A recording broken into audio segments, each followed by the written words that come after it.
Bueno, queridos alumnos, queridas alumnas, me alegra volver a saludarles a mis hermanos y hermanas que están en la clase presencial. Dios les bendiga. Muy buena tarde para todos los alumnos que están viendo la clase grabada, que la están disfrutando con un lindo matecito, con un lindo descanso.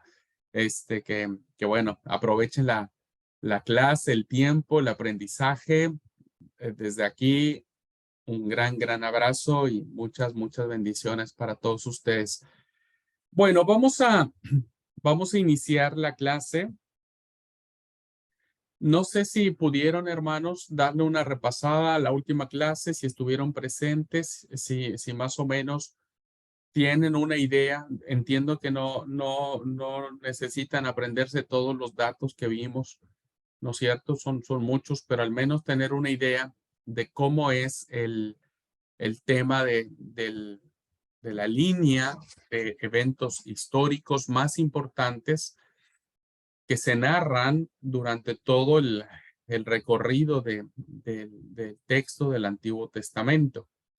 Bueno, de vez en cuando les pido que lo repasen, que lo vean, que lo vayan aprendiendo de a poquito, porque insisto, eso les va a ayudar a ustedes a que no se pierdan en las clases que vienen, ¿no? Y más o menos ubiquen dónde estamos hablando y de qué estamos hablando. ¿Ok? Bueno, eh, hablar del Antiguo Testamento es hablar de un mundo a veces conocido, pero también un mundo muchas veces desconocido. Eh, los escritos que nosotros hoy tenemos ya como Biblia, como palabra de Dios, fueron escritos de hace mucho tiempo, de hace miles de años, y que evidentemente nadie en su sano juicio conoce el origen, el momento exacto en que toda esta literatura empezó a ponerse por escrito. Nadie la conoce.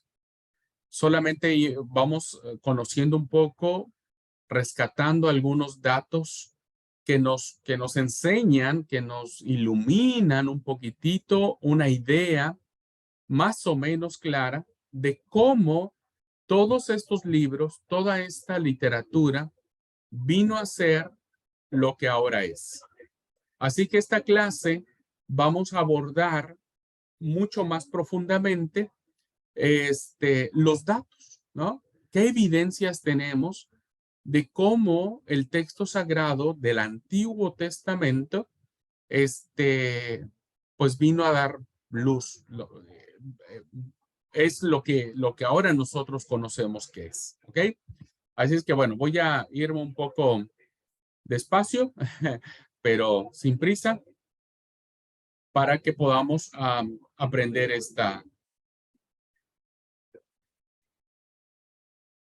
podamos aprender sobre ah, esta clase, ¿ok? Les vuelvo a repetir, hermanos, ustedes nunca sientan pena ni vergüenza de preguntar. Nunca se queden con una duda. Siempre pregunten, siempre digan, no le entendí, puede volver a repetir, etcétera, ¿ok? Métanse a la clase y ustedes mismos pueden ir conociendo, más o menos cómo ir a adoptando ¿cómo se llama? El aprendizaje sobre esta materia. ¿Ok?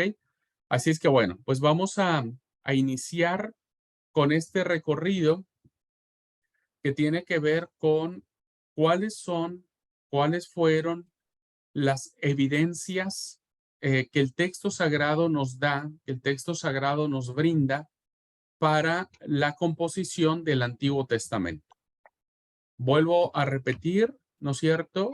Esta composición del Antiguo Testamento evidentemente es muy compleja porque encierra muchos años y que nos obliga o nos ayuda o nos orienta para saber cómo el Antiguo Testamento vino a dar vida o cómo es que viene a ser lo que es hoy. ¿Ok? Bueno, vuelvo a repetirles, cualquier duda, pregunta, por favor, métanse a la clase, cualquier comentario, algo que quieran aportar. Seguramente muchos de ustedes conocen de algunas cosas, por favor, ningún problema, ¿ok? Bueno, voy a compartir la pantalla y vamos a guiarnos en la clase. Bueno.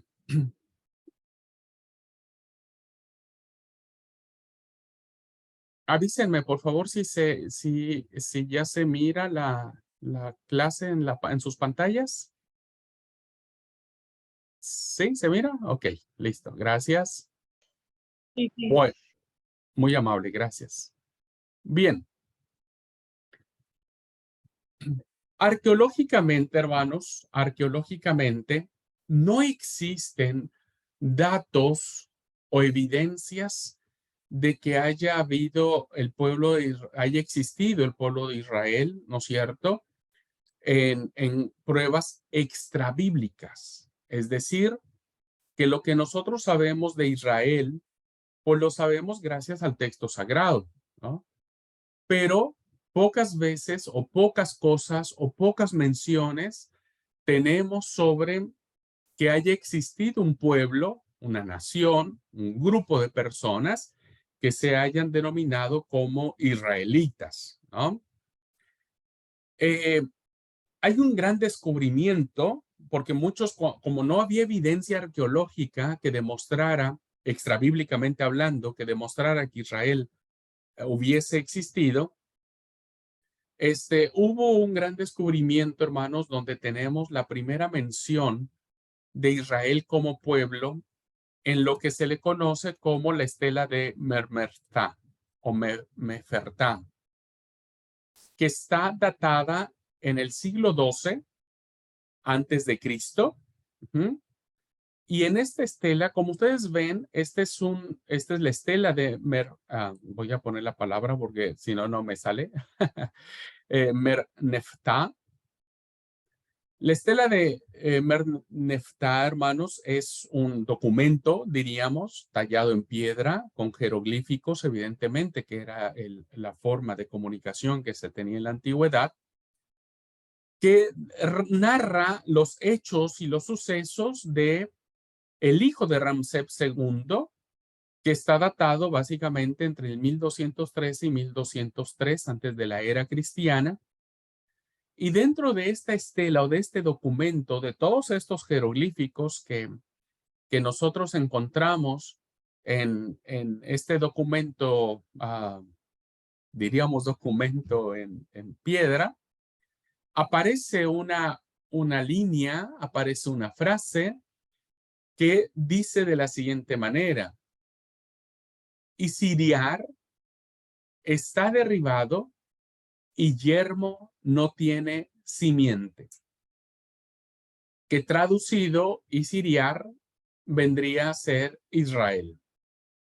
Parece ser, hermanos, que esta descripción que aparece en esta estela, en este documento muy, muy antiguo, encontramos una de las derrotas que Israel pudo haber tenido, ¿no? Por este pueblo, eh, y que quedó como que grabado en una especie de victoria, ¿no? Y dice, está derribado y por lo tanto no va a tener más simiente, es decir, no se va a multiplicar, no va a estar más allá.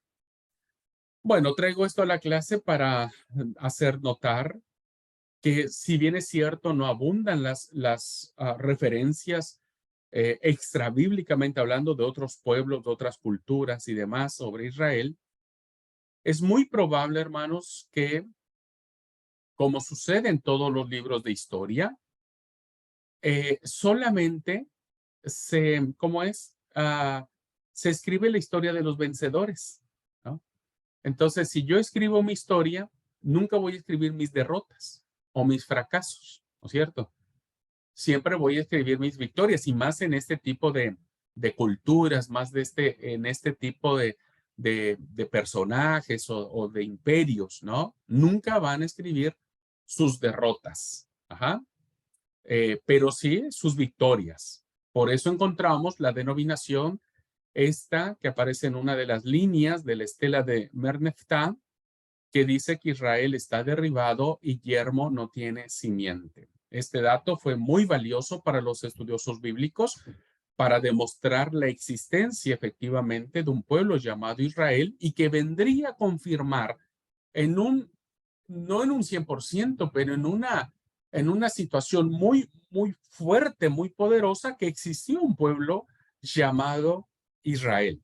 ¿Ah? Un pueblo llamado Israel. Así que bueno, lo traigo a la clase para que sepamos que sí estamos ante la presencia de los datos, la existencia de Israel en evidencias extrabíblicas dan certeza de que existió. Ahora, ya moviéndonos un poco, hermanos, de cómo se fueron colocando cada una de estas tradiciones que nosotros ahora leemos en el Antiguo Testamento, vuelvo a retomar lo que planteé en una clase sobre el valor que tiene la tradición oral. Tuvo un impacto muy importante esta tradición oral, este aporte generacional, ¿no? Que se iba dando de boca en boca, de pueblo en pueblo, de distintas maneras, por distintos sectores, ¿no es cierto?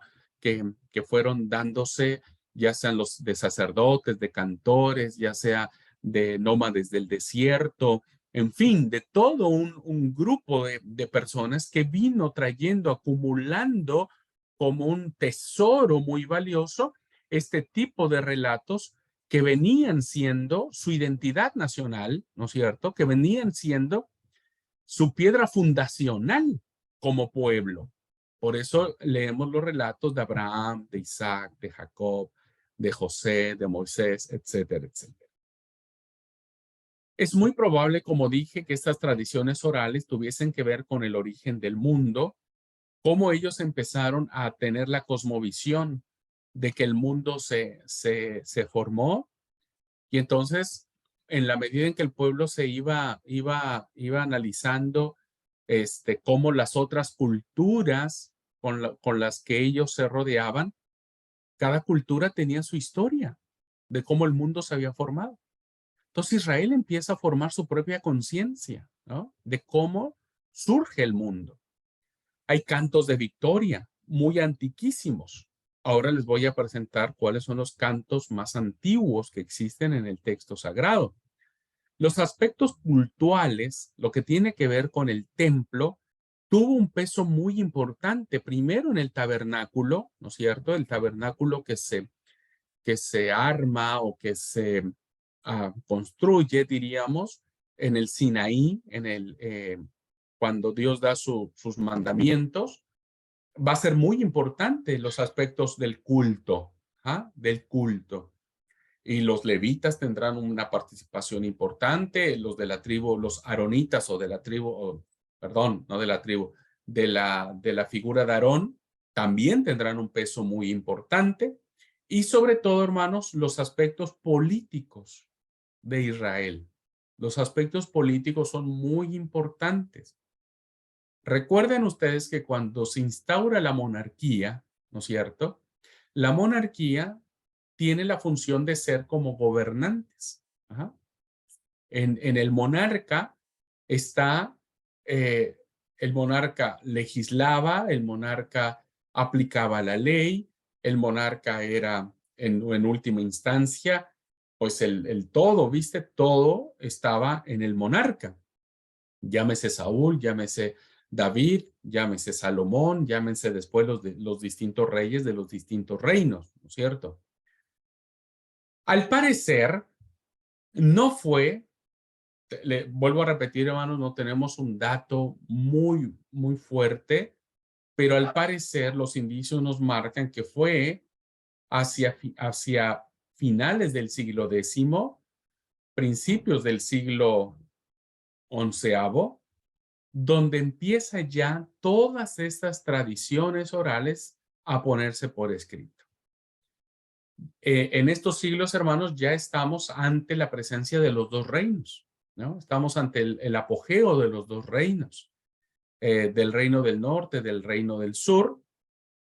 Después se destruye el reino del norte, ¿no es cierto? No se destruye, perdón, lo destruyen, lo invaden los asirios, y entonces en el reino del sur, pues sigue esta producción literaria, principalmente en uno de los reyes más importantes que tuvo el reino del norte, perdón, el reino del sur, el reino del sur, el reino de Judá, llamado Ezequías. El rey Ezequías impulsó fuertemente reformas religiosas y principalmente impulsó que se siguiera escribiendo este tipo de relatos. No debemos olvidar, en cuanto compete la tradición oral, que Israel tuvo mucho contacto con todas las demás culturas de su tiempo. Israel no nace de la nada. Israel no es la única nación en el mundo. No, es decir, que Israel no son los únicos que habitan el planeta Tierra conocido en aquellos tiempos. Israel convive, es un pueblo más, que convive ya con otros pueblos, con los fenicios, con los amorreos, con los moabitas, con los babilonios, con los asirios, ¿no? Los fenicios, es decir, ya había culturas avanzadas, desarrolladas en muchos aspectos. Fíjense ustedes que los filisteos estaban ya reavanzados con el tema de la elaboración de armas, porque de fabricación de elemento del hierro, porque ellos eran expertos en el hierro, ¿no?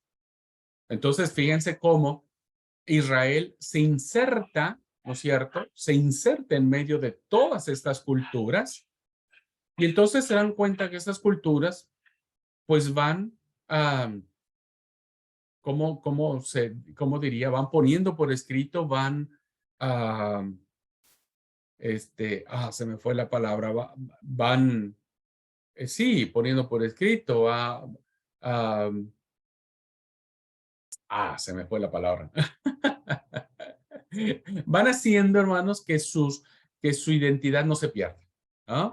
No se pierda. Entonces, como no quieren que se pierdan sus orígenes, sus raíces, todos esos pueblos escriben, ¿no?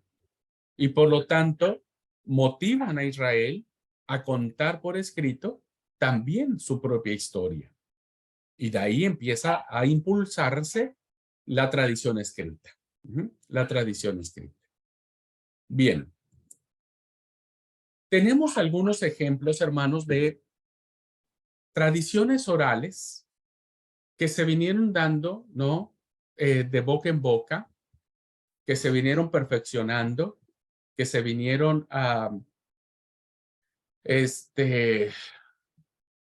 preservando, y que después de muchos miles de años se ponen por escrito. Y los ejemplos que tenemos son los cantos más antiguos del texto sagrado, ¿no? Los cantos antiquísimos del texto bíblico. Entonces traemos como tradición oral el cántico de la espada, que aparece en Génesis 4, 23 y 24, la maldición de Canaán, que está en Génesis 9, 25 al 27, el oráculo de Yahvé, que aparece en Génesis 25, 23, las bendiciones de Isaac, que están en Génesis 27, del 27 al 29, 39 y 40, las bendiciones de Jacob, que están en el capítulo 49 del Génesis, versículos 2 al 27, el epinicio de Moisés, ¿no? La narración de Moisés en Éxodo 15 del 1 al 18, el estribillo de Miriam o el cántico de Miriam o de María, depende de la versión que nosotros leamos, en Éxodo 15, 21, el cántico de Aarón, que encontramos en el libro de Números, capítulo 21,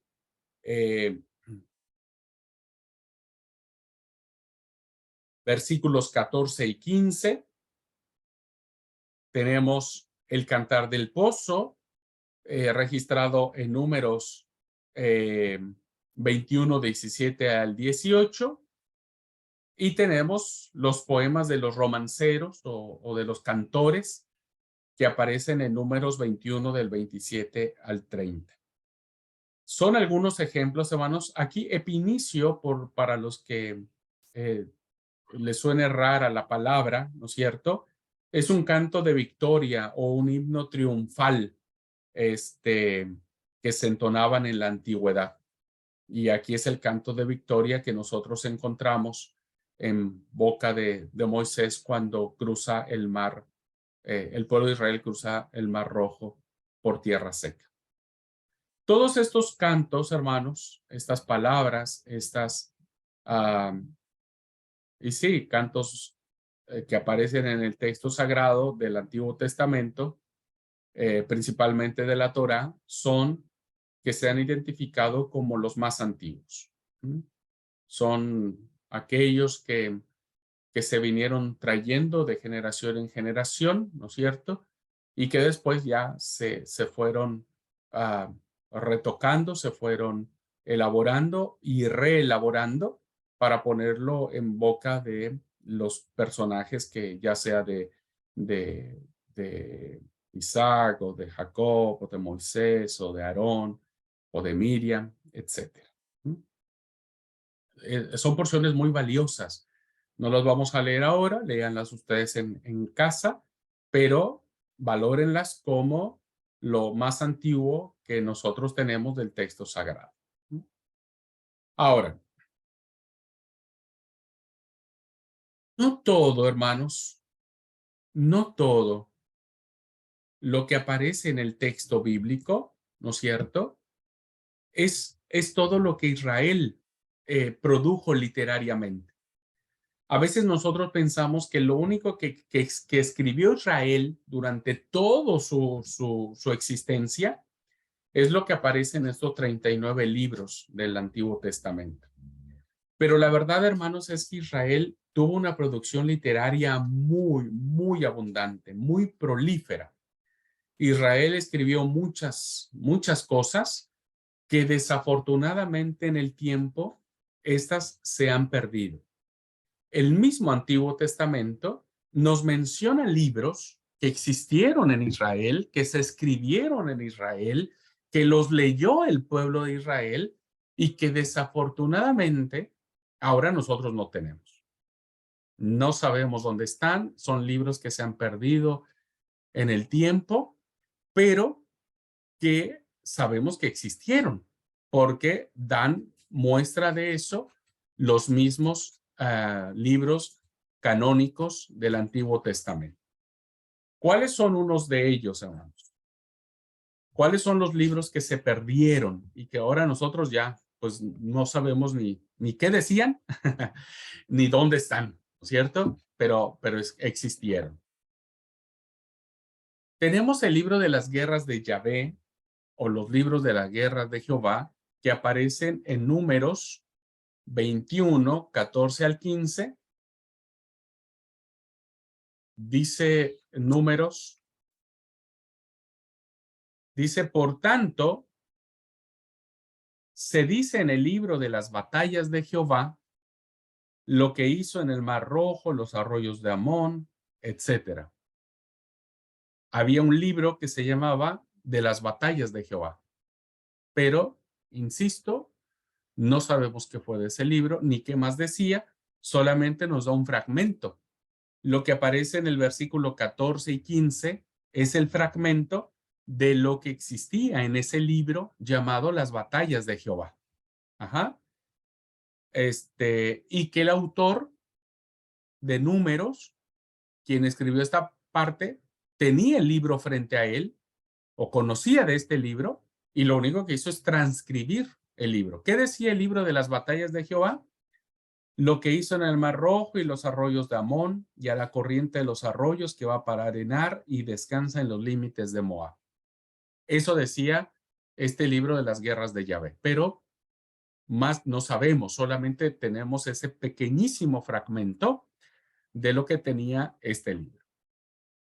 Otro libro más es Los libros del justo o de Yazar, que aparece en el libro de Josué, capítulo 10, versículo 13, que dice, y esto es muy interesante, hermanos, esto es muy interesante porque resulta que la expresión que nosotros hemos escuchado de que el sol se detuvo, ¿no?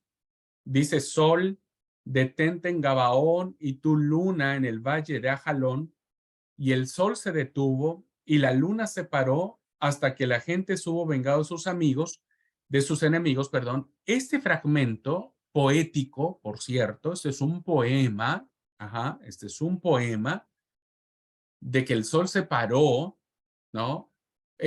No es un texto, a ver si no los confundo, no es un texto que esté en el libro de Josué. Más bien, quien escribe el libro de Josué tiene frente a sí el libro de Yacer, porque dice el versículo 13, ¿no está escrito esto en el libro de Yacer? Y el sol se paró en medio del cielo y no se apresuró a ponerse casi un día entero. ¿Dónde tenemos esta inferencia, hermanos? ¿De dónde sabemos este poema que alguien escribió de que el sol se detuvo? Pues del libro del justo. Y solo tenemos este pequeño fragmentito, que vuelvo a repetir, está en lenguaje poético. Esto nos da a nosotros a entender si efectivamente el sol se paró de manera literal o tenía otro significado, el hecho de que el autor lo escribió, ¿cierto? Que no fue Josué, por cierto, sino fue alguien más del que escribió el libro del justo. ¿Quién escribió el libro del justo? Solo Dios sabe, ¿no? Bien, el libro del justo fue un libro muy importante, muy leído entre el pueblo de Israel, que aparece incluso en las elegías o en las endechas o en los cantos fúnebres que aparecen en el segundo libro de Samuel, en el capítulo 1, versículo 18, cuando muere Jonatán, David le llora un montón a Jonatán y dice, y dijo, y endechó David a Saúl y a Jonatán su hijo con esta endecha, con este canto de lamento que antes, cuando él moría, tenían estos cantos desgarradores, fúnebres, ¿no? Y el versículo 18 dice, y dijo que se debía enseñarse a los hijos de Judá, y aquí que está escrito en el libro de Yacer, en el libro del justo. Esta endecha que aparece en el segundo libro de Samuel realmente es un fragmento de lo que ya estaba establecido en el libro del justo. Ajá. Vuelvo a repetir, no sabemos mucho sobre estos libros, pero sabemos que existieron y que fueron muy usados, que fueron citados muchas veces por los propios autores bíblicos. Tenemos también, hermanos, las historias del profeta Natán, profecía de Agilá, el Silonita, visiones del Ido o del Yedo, el vidente. Esta expresión, esta referencia, ¿no? Es muy importante en el segundo libro de las Crónicas, capítulo 9. Fíjense que el libro de las Crónicas se escribe ya después de que pasaron todos los reinos y el reino del sur fue cautivo a Babilonia en el exilio babilónico, ¿no? El segundo libro de las Crónicas trae a colación en el capítulo 9, versículo 29, dice, los demás hechos de Salomón, fíjense, los demás hechos de Salomón, primeros y postreros, pregunta el autor bíblico, ¿no están todos escritos en los libros del profeta Natán, en la profecía de Ahijás Silonita y en la profecía del vidente Ido contra Jeroboam, hijo de Nabat? Entonces, para esas fechas, hermanos, ya había otro libro que sí había sido escrito por el profeta Natán, y también por el visionario llamado Ido, el vidente Ido. Insisto, narraba, por lo que leemos aquí, los hechos de Salomón, muchos más hechos de los que tenemos en la Biblia ahora nosotros, mucho más hechos. Tenemos el libro de la historia de Salomón, que este es otro libro, ¿no? Perdido en el tiempo, y este libro lo hace referencia el primer libro de los Reyes, en el capítulo 11, versículo 41, que dice de la siguiente manera: los demás hechos de Salomón, todo lo que hizo y su sabiduría, ¿no está escrito en el libro de los hechos de Salomón? Fíjense, hermanos, que también había ya otro libro, ¿no es cierto?, que tenía que ver con el gran rey Salomón, y que bueno, este libro de la historia de Salomón también era un libro muy apreciado, muy citado por parte del pueblo de Israel. ¿Sí? ¿Alguien levantó la mano? Sí, fui yo. En la versión NBI no están escrita como una pregunta.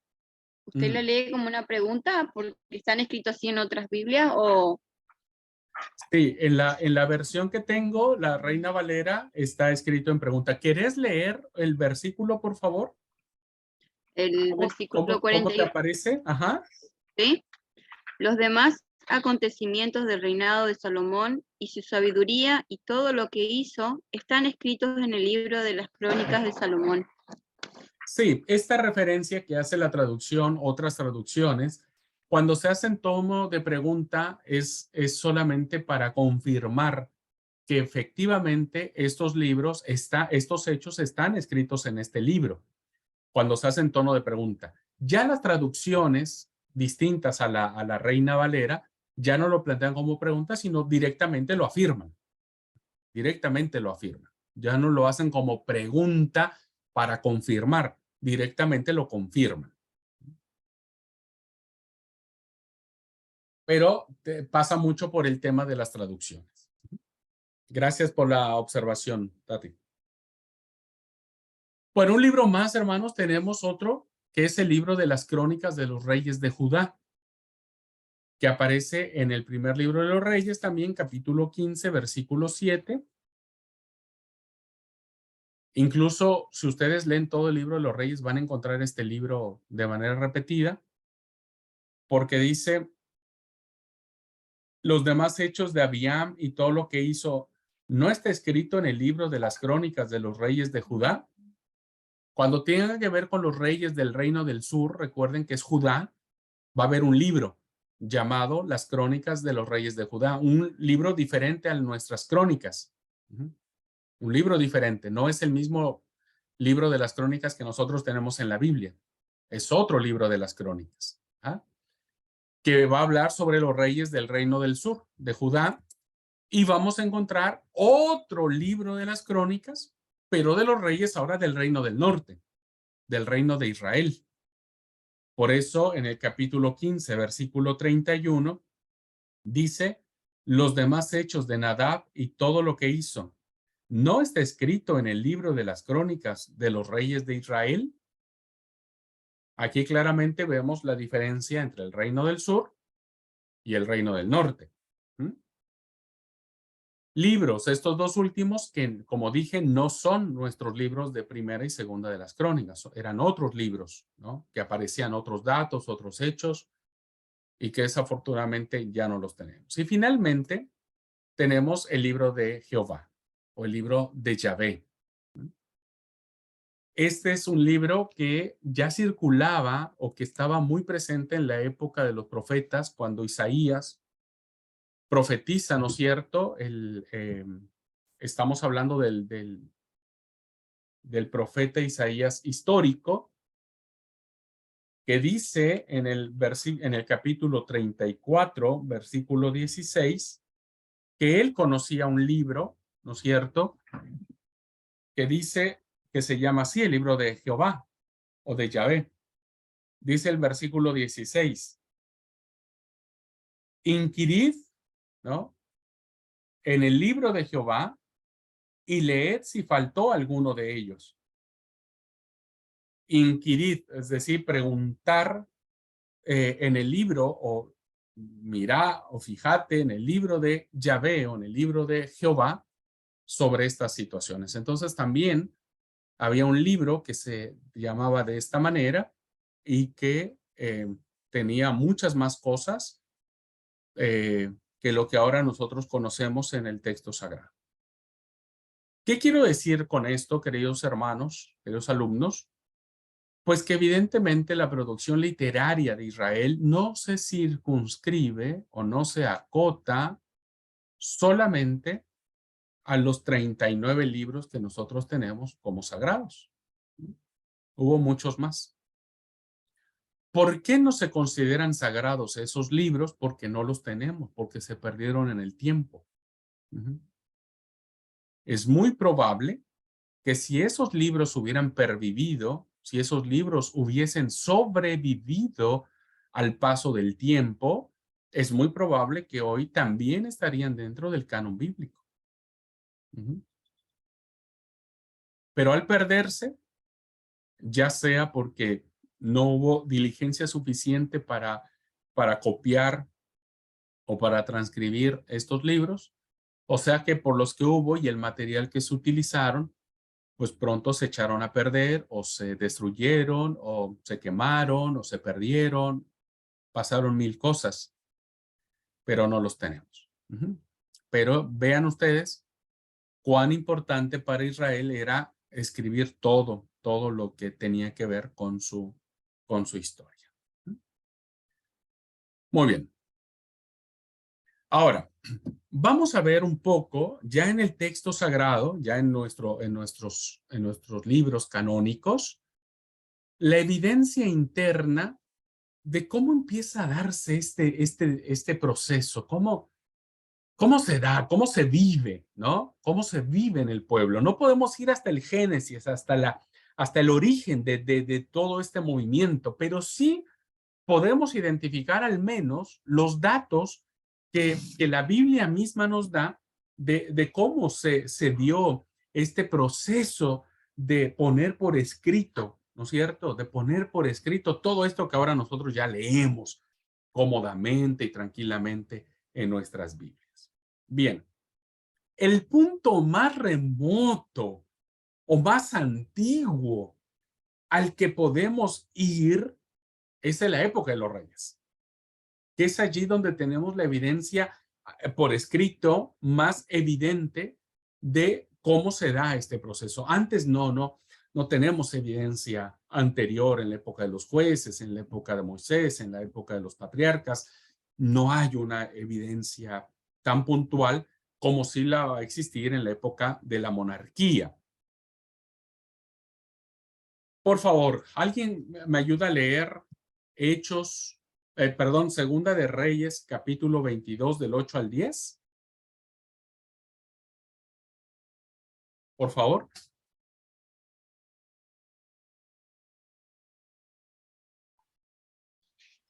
¿Puedo leer? Sí, por favor. 22, del 8 al 10.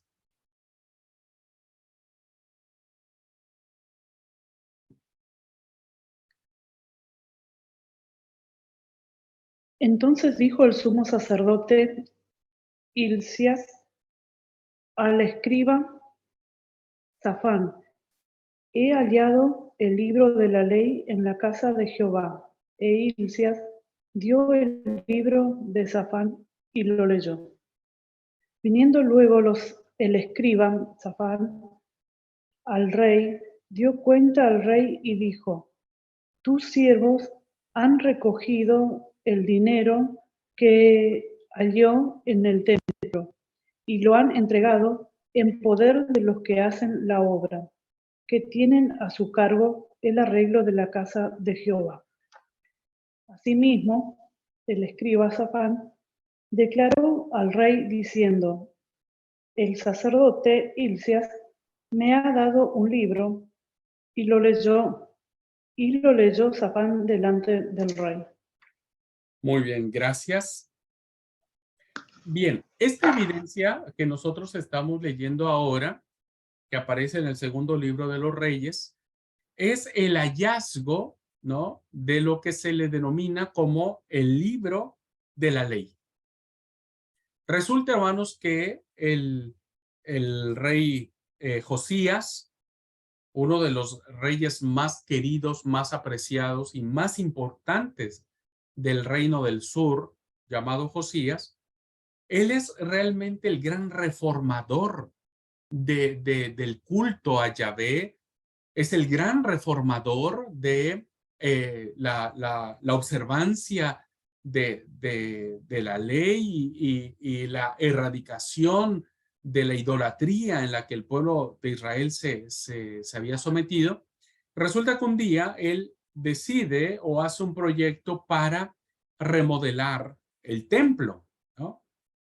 Para remodelar el templo. Y resulta que ¿cómo se llama? En la remodelación del templo, se encuentran de una manera sorprendente un rollo, ¿no es cierto?, que estaba allí, ahí entreverado, escondido, qué sé yo, y que el sacerdote Hilcías se lo da al escriba Safán y le dice: hemos hallado el libro de la ley en la casa de Jehová. Safán lo lee y se da cuenta que efectivamente es un libro que habla sobre Yahvé, ¿no es cierto?, sobre diversas leyes. Y entonces le da la noticia al rey y le dice: rey, hemos encontrado este libro. Y el rey dice: ¿cómo? ¿No? ¿Ustedes no conocían este libro? No, no conocíamos este libro. Este dato es muy importante, hermanos.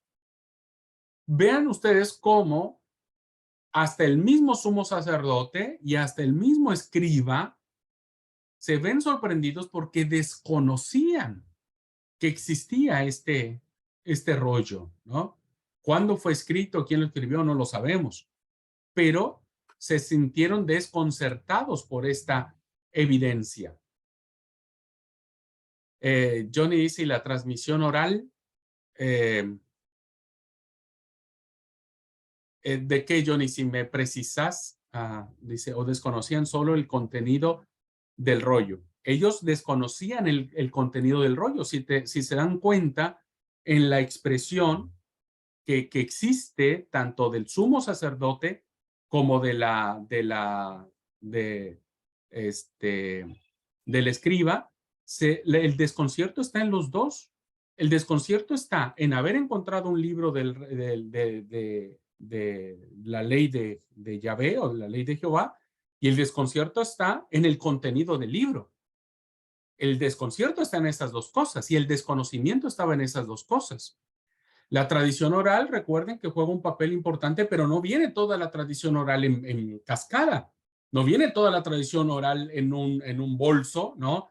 Donde un papá le cuenta todo lo que sucedió en el pasado al hijo y el hijo. La tradición oral viene de distintos ángulos.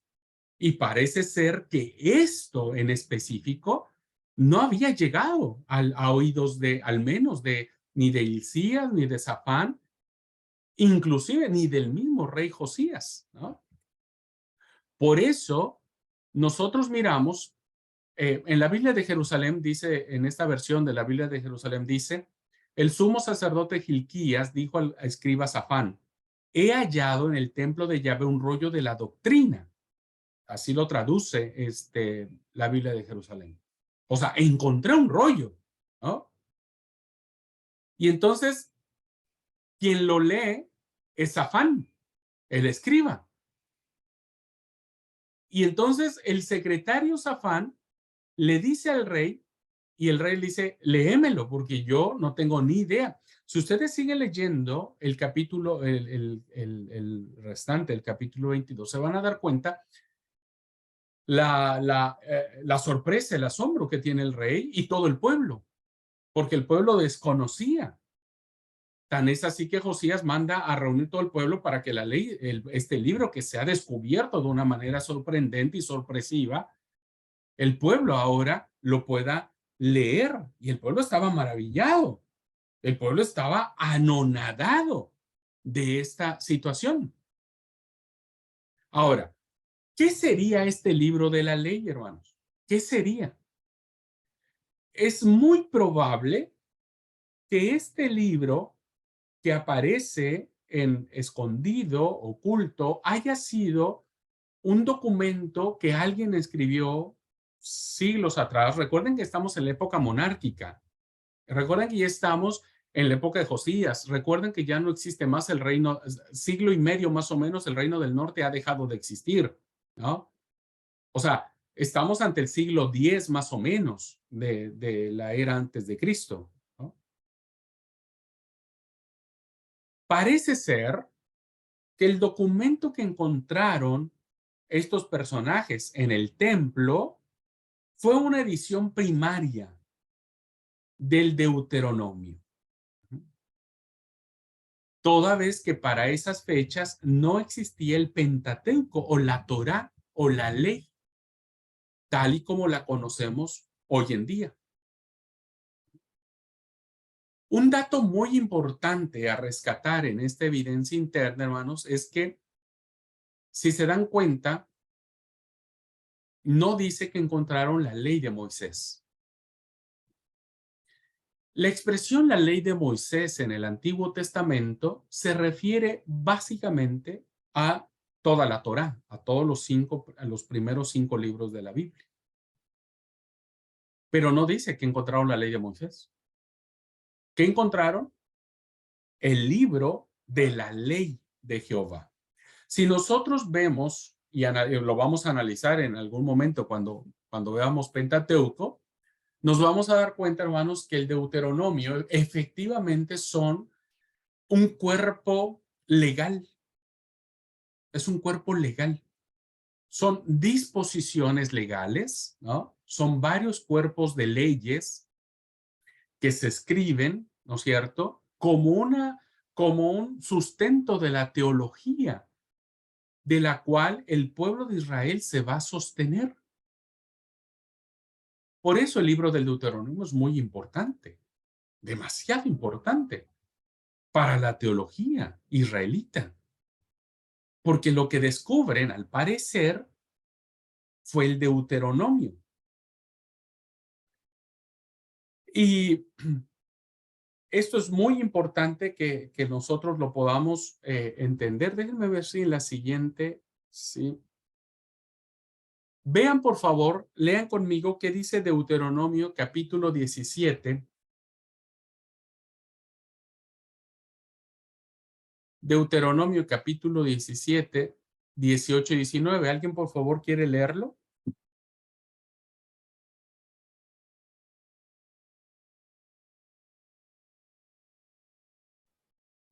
Permiso. Por favor. Capítulo 17, versículo 18 y 19. Cuando el rey tome posesión de su reino, ordenará que le hagan una copia del libro de la ley que está al cuidado de los sacerdotes levitas. Esta la tendrá siempre a su alcance y la leerá todos los días de su vida. Así aprenderá a temer al Señor su Dios, cumplirá fielmente todas las palabras de esta ley y sus preceptos. Muchas gracias. Ahora, déjenme leerlo en la versión de Jerusalén. Hoy voy a usar esta versión porque me parece interesante. Dice, cuando suba al trono real, deberá escribir esta ley para su uso, copiándola del libro de los sacerdotes levitas. La llevará consigo, la leerá todos los días de su vida para aprender a temer a Yahvé su Dios, guardando todas las palabras de esta ley y estos preceptos para ponerlos en práctica, ¿no? Ahora, fíjense qué es lo que sucede. Segunda de Reyes 23 del 2 al 3. Por favor. ¿Alguien me ayuda a leer Segunda de Reyes 23 del 2 al 3? ¿Por qué creemos o se cree que lo que se encuentra en el templo es una copia, ¿no?, del libro del Deuteronomio, que ya en ese momento ya existía por escrito? ¿Cuándo se escribió? No lo sabemos. No sabemos cuánto tiempo tenía esta copia que se encuentra. Pero por favor, ¿quieren leer capítulo 23, 2 y 3? Permito. Sí. Acompañado de toda la gente de Judá, de los habitantes de Jerusalén, de los sacerdotes, de los profetas y, en fin, de la nación entera, desde el más pequeño hasta el más grande, el rey subió al templo del Señor y en presencia de ellos leyó todo lo que está escrito en el libro del pacto que fue hallado en el templo del Señor. Después se puso en pie junto a la columna y en presencia del Señor renovó el pacto. Se comprometió a seguir al Señor y a cumplir de todo corazón y con todo el alma sus mandamientos, sus preceptos y sus decretos, reafirmando así la palabra del pacto que están escritas en ese libro, y todo el pueblo confirmó el pacto. Muy bien, muchas gracias. ¿Se dieron cuenta? Voy a leerlo ahora en esta versión. ¿Se dieron cuenta que casi es una transcripción de lo que aparece en el Deuteronomio? Dice, y subió el rey a la casa de Yahvé con todos los hombres de Judá y todos los habitantes de Jerusalén, los sacerdotes, los profetas y todo el pueblo, desde el mayor al menor, y leyó a sus oídos todas las palabras del libro de la alianza hallado en la casa de Yahvé. Fíjense qué dice Deuteronomio: cuando suba al trono real, deberá escribir esta ley para su uso, copiándola del libro de los sacerdotes levitas. La llevará consigo y la leerá todos los días de su vida. Bueno, esto está haciendo ahora Josías, ¿no?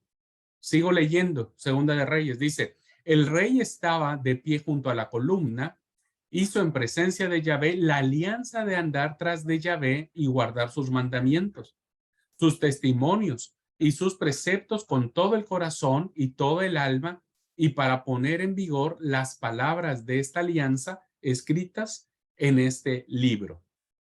¿Qué decía el Deuteronomio? Para aprender a temer a Yahvé su Dios, guardando todas las palabras de esta ley y estos preceptos para ponerlos en práctica. Fíjense entonces cómo estas características que parece ser que el redactor del Libro de los Reyes estaba copiando casi la descripción que aparece en el libro del Deuteronomio, específicamente en una ley que le atañe al rey. Una porción del Deuteronomio que le atañe, que le indica al rey algo. ¿Y qué hace Josías? Pues manda hacer lo que el libro del Deuteronomio establece. Entonces, fíjense, hermanos, cómo ya la tradición escrita para la época de la monarquía de Josías, que vuelvo a repetir, ya estamos en la época muy cercana incluso al exilio, muy cercana al exilio babilónico, ¿no? Alguien ya había copiado, ya había puesto por escrito el libro del Deuteronomio. Al menos el libro del Deuteronomio. Y por lo tanto, este libro fue la base fundamental para sustentar la teología de Israel en cuanto a los mandamientos, los preceptos, las ordenanzas que Jehová había mandado que no solo el rey cumpliera, sino el pueblo también. El pueblo también tendría que cumplir. Por eso es que Josías reúne al pueblo, porque esto es una ley. Si ustedes leen el libro del Deuteronomio, es una ley que se dirige al pueblo.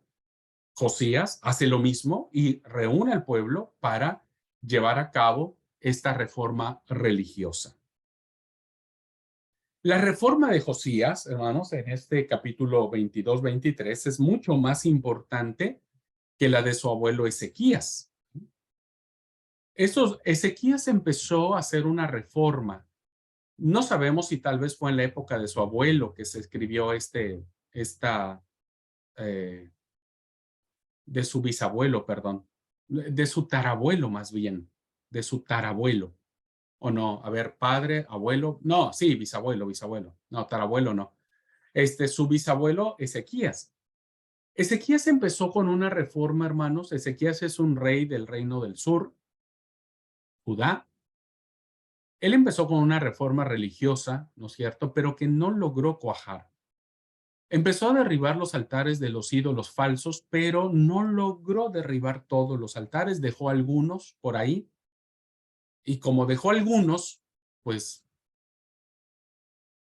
el pueblo volvió otra vez a la idolatría. Entonces fue un buen intento para erradicar la idolatría que ya estaba muy adentro, muy adentro de Israel, ¿no?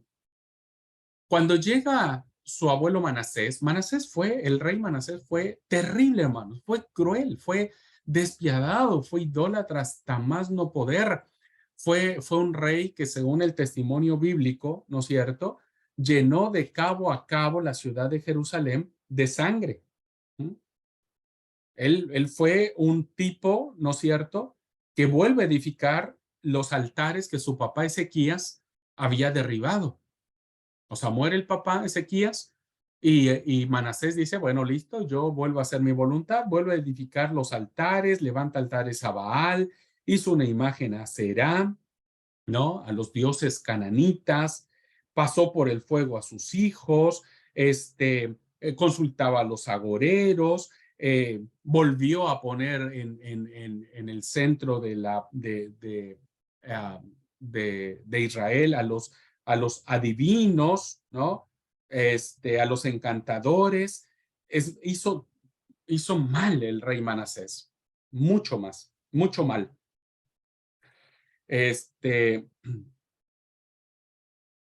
Luego viene Amón, el hijo de Manasés, y Amón hace lo mismo que su papá Manasés. Hace lo mismo, es un rey malo, es un rey perverso, no a tal grado de crueldad que su papá Manasés, pero fue terrible. Muere Amón y hereda el trono Josías.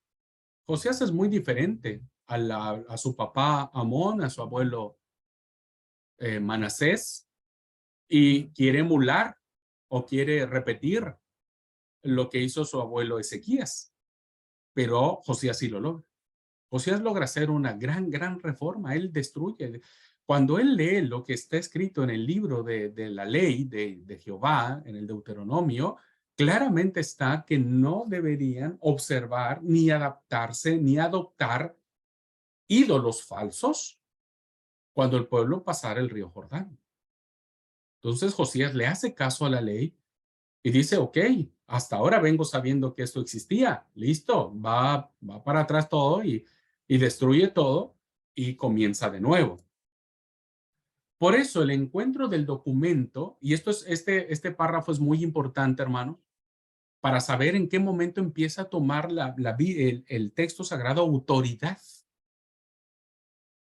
Porque el encuentro del documento encontrado tiene implicaciones prácticas. Es decir, tanto el rey, el sacerdote, el escriba y el pueblo obedecen inmediatamente lo que ese libro está diciendo. Solamente un libro, un escrito que contiene tal autoridad puede considerarse como palabra de Dios.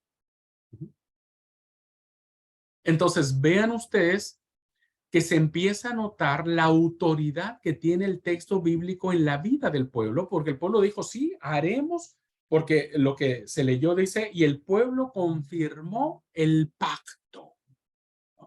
El pueblo confirma la alianza. El pueblo dice, haremos lo que este libro nos está diciendo.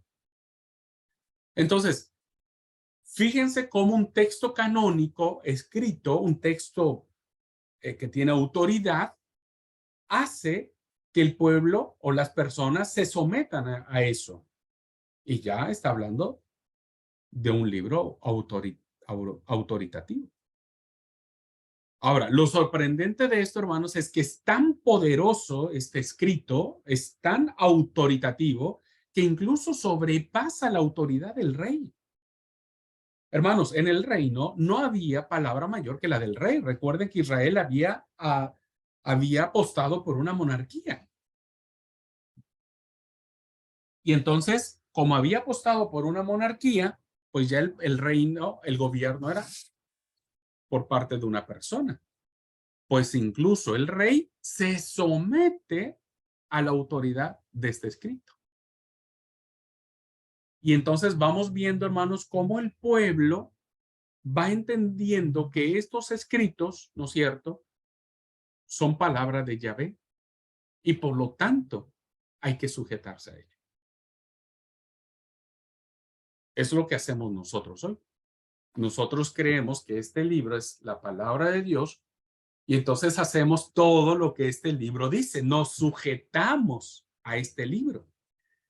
Si este libro dice que hay que ir al norte, vamos al norte. Si este libro dice que hay que bajar al sur, bajamos al sur. Porque para nosotros es autoridad. Entonces vean ustedes cómo este hecho ya nos da a nosotros a notar que para la época de Josías, este libro, al menos el libro del Deuteronomio, empieza a tomar un carácter autoritativo y por lo tanto normativo para la vida del pueblo. Para la vida. ¿Preguntas, alumnos? ¿Se entendió? ¿Pude ser claro en la explicación? ¿Dónde se quedaron?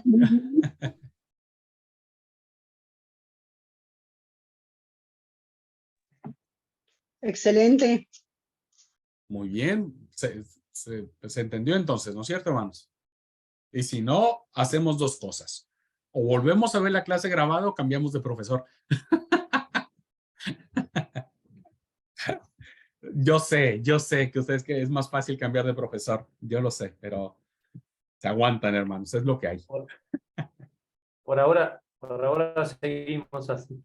No, quería preguntarle con respecto al término Deuteronomio. Aparece como el significado de segunda ley, puede ser, algo así, como con características, diríamos, como el libro, el único libro que ellos poseían.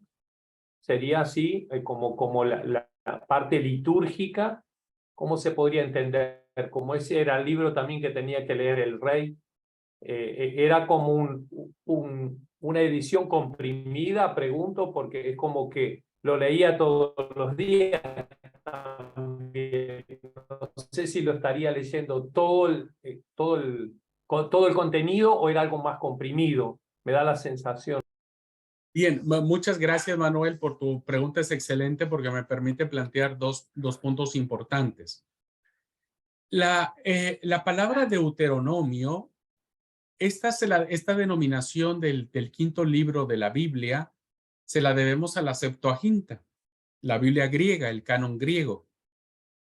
Y la Septuaginta le da el nombre de Deuteronomio, que significa segunda ley. Porque resulta que en el Deuteronomio aparece un nuevo decálogo. No me voy a meter en conflicto porque ahí no terminamos jamás, pero es un nuevo decálogo con un tinte diferente al que se dio en el Sinaí, pero es una segunda ley. Por eso se le llama Deuteronomio, segunda ley. Pero para el canon hebreo o el canon de Palestina no se le llama Deuteronomio. A este libro ellos lo llaman Dabar. Dabar. Porque recuerden, hermanos, que el pueblo de Israel le coloca el nombre a los primeros 5 libros de la Biblia leyendo las primeras frases que aparecen en el primer versículo del primer capítulo. Ahí no se complicaron tanto los israelitas. Dijeron, ¿cómo le ponemos a este libro? ¿Cómo lo llamamos? ¿No? Porque quien escribe este libro no le pone como en título, este libro se va a llamar Deuteronomio. No, eso no sucedió. Entonces los israelitas hacen algo y dicen, pongámosle como aparecen las primeras letras del primer versículo del primer capítulo. Y entonces si ustedes leen el Deuteronomio, ¿con qué inicia? Dicen, estas son las palabras que habló Moisés a todo Israel. Dabar. es las palabras, significa, ¿no? Bueno, este es un detalle muy interesante, porque la denominación que ahora nosotros manejamos de Génesis, Éxodo, Levítico, Números, Deuteronomio, es por la Septuaginta, por el canon griego, no por el hebreo, no por el canon de Palestina. El Deuteronomio no contenía cuestiones cultuales, porque esas cuestiones, sí hay cuestiones cultuales, pero no es su fuerte. Las cuestiones religiosas, del culto y demás, lo vamos a encontrar principalmente en el libro de Levítico. El Deuteronomio contenía más leyes, son leyes sí cultuales, pero eran leyes más que iban en el sentido de cómo Israel tenía que comportarse después que cruzaran el Jordán. Entonces Dios le dijo a Israel, cuando ustedes ya estén del otro lado y posean la tierra prometida, tienen que hacer esto, hacer lo otro, comportarse de esta manera, entre ustedes deben de hacerse de esta forma, etcétera. Por eso es un cuerpo de leyes, de estatutos, de ordenanzas, de mandamientos, de decretos. Por eso es el sustento teológico de Israel, más que cultural, del culto, del templo, teológico, de hacia dónde tenían que normar su propia vida.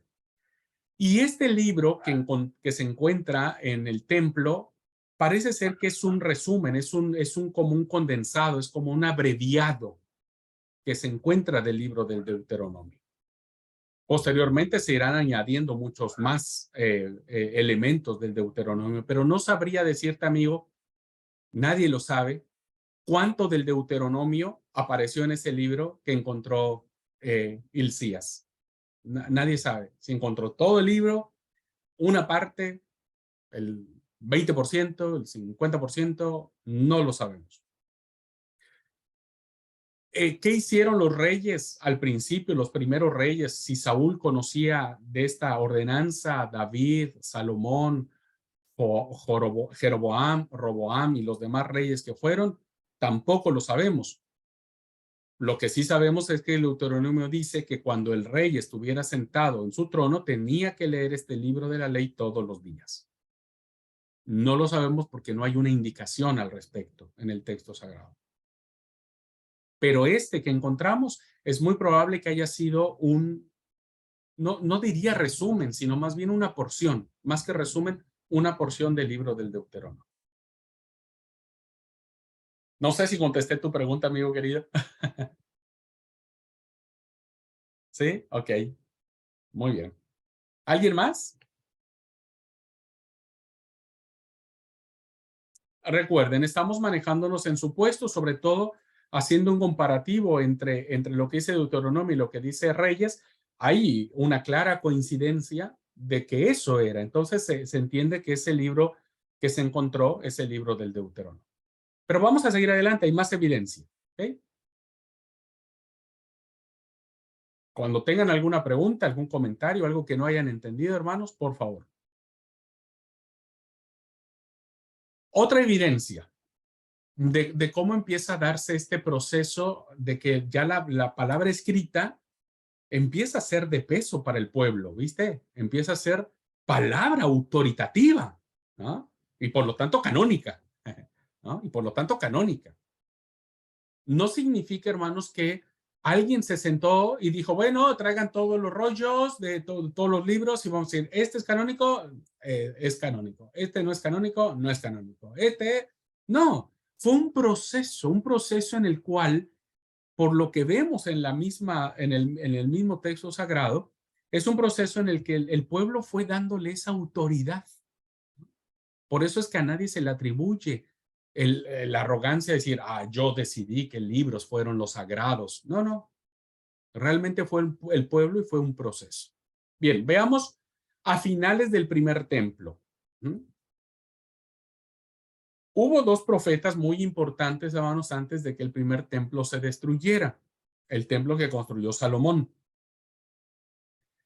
Ya estamos a finales del siglo VI, antes de que los babilonios arrasaran Jerusalén, quemaran el templo y se los llevaran cautivo al exilio. Bueno, hay dos profetas importantes que nos dan un dato, una pista muy linda para saber cómo se estaba dando ya la cuestión escrita. ¿Alguien me ayuda a leer Habacuc 2:2, por favor? Y espero que nadie empiece a buscar Habacuc desde Génesis. Hermanos, no quiero ver a nadie buscando libros donde no están. Por eso es muy importante que se los aprendan de memoria. ¿Ah?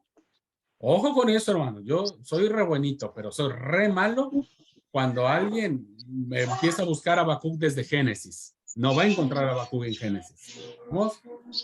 Por favor, Habacuc 2:2.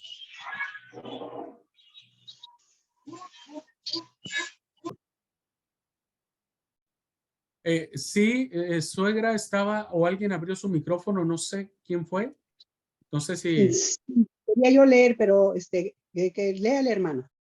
Ah, yo no vi. No, lea, suegra. No sé quién iba No, a leer, no, pero... sí, adelante, hermano. Ah. Ahorita a Isaac le voy a dar que lea el otro versículo. Bueno, dice así, y Jehová me respondió y dijo, escribe la visión y declárala en tablas para que corra el que leyere en ella. Amén. Muy bien, gracias. ¿Qué significa esto, hermanos? Dice, y Jehová me respondió, escribe la visión y declárala en tablas para que corra el que leyere en ella. ¿Qué dice eso? ¿Qué significa? Que se apresure. Que se apresure, ¿ok? O sea, que corra así de rapidísimo para que... Para llegar o para compartir, yo creo. Ok. En Seguramente la los hermanos y nueva, hermanas que tienen otra versión ya se dieron cuenta que no es esa expresión. Si nosotros lo leemos en Reina Valera, no le entendemos porque dice para que corra el que leyere en ella. O sea, hay que meterle ficha para acabar pronto como yo mi clase. permiso, Sí, en la nueva versión internacional dice, y el Señor me respondió, escribe la visión y haz que resalte claramente en las tablillas, para que pueda leerse de corrido. exactamente. O sea, gracias Johnny. En la Biblia de Jerusalén dice, y me respondió Yahvé y dijo, escribe la visión, ponla clara en tablillas para que se pueda leer de corrido, o sea, pueda ser mucho más entendible, ¿no? ¿Qué encontramos aquí en esta aseveración del profeta Habacuc? Pues muchas profecías son parte de la tradición oral, es decir, muchos profetas pronunciaban sus oráculos en las plazas, en las plazoletas, en la calle, se paraban y decían, palabra de Jehová, ¿no? O Jehová dice esto, y largaban el oráculo o la profecía que querían decir. Fue hasta Habacuc, al menos, hasta Habacuc, donde ya se empiezan a poner por escrito los oráculos. Ya sea por el profeta histórico, o sea, el profeta de carne y hueso que escribiera sus propios oráculos, o por algún amanuense, algún discípulo, algún secretario, por alguien que pudiera hacerlo en su nombre.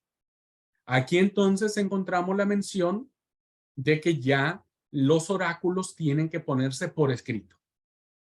Entonces, ya empiezan a circular, al menos los oráculos del profeta Habacuc, ya empiezan a circular más legibles, más fácil de pronunciar, más entendibles, ¿no es cierto? Por escrito. Pero evidentemente antes los oráculos, muchos de los oráculos de los profetas anteriores, pues eran orales, ¿no?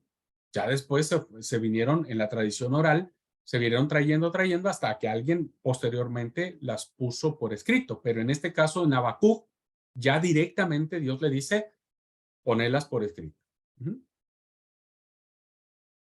El otro profeta que encontramos sobre esto es el profeta Jeremías. Isaac, ahora vos lee, por favor, Jeremías 36 del 1 al 2.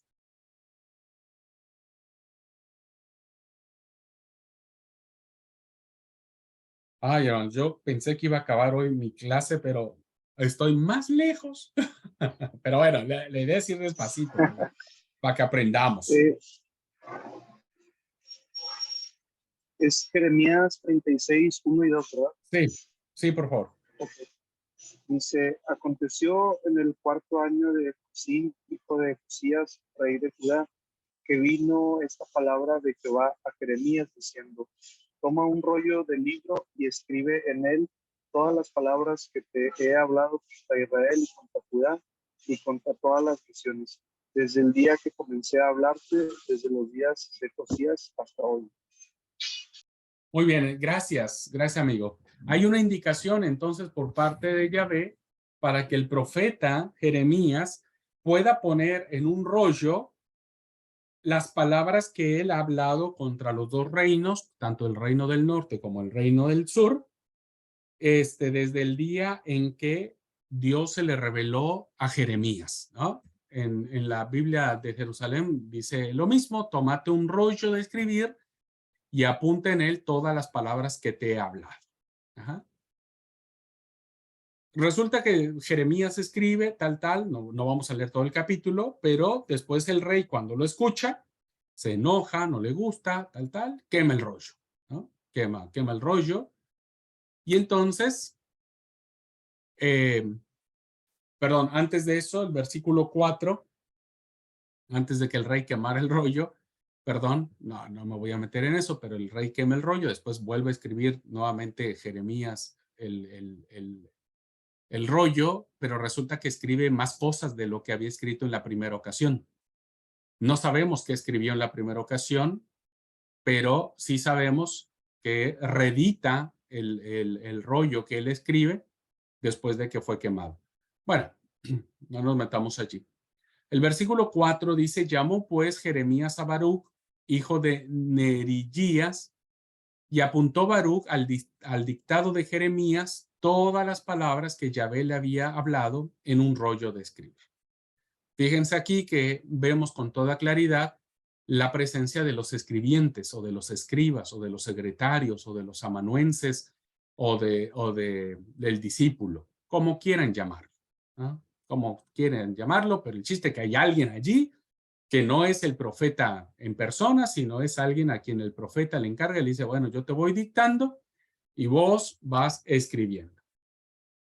Entonces, en este punto se hace mención a Baruc como el secretario de Jeremías para poner por escrito ya la palabra hablada de Dios, los oráculos de Yahvé por boca de Jeremías. Por boca de Jeremías. Bueno, son las dos evidencias, hermanos, que tenemos ya de que el texto sagrado empieza ya a ponerse por escrito. Y empieza a circular. Ya la tradición oral ya le está dando paso a la tradición escrita. Muy bien. Bueno, este punto lo vamos a ver después del receso. Vamos a tomar 10 minutitos de receso, porque ahora vamos a ver la época del exilio. Estábamos con Josías, luego nos metimos a los dos grandes profetas, Habacuc, Jeremías, y ahora vámonos al exilio, ya cuando el reino de Babilonia invade Jerusalén, la destruye, la arrasa y se lleva cautivos a los judíos a Babilonia. Pero eso lo platicamos después del receso. ¿Okay? Bueno, 10 minutitos de receso, hermanos, y volvemos.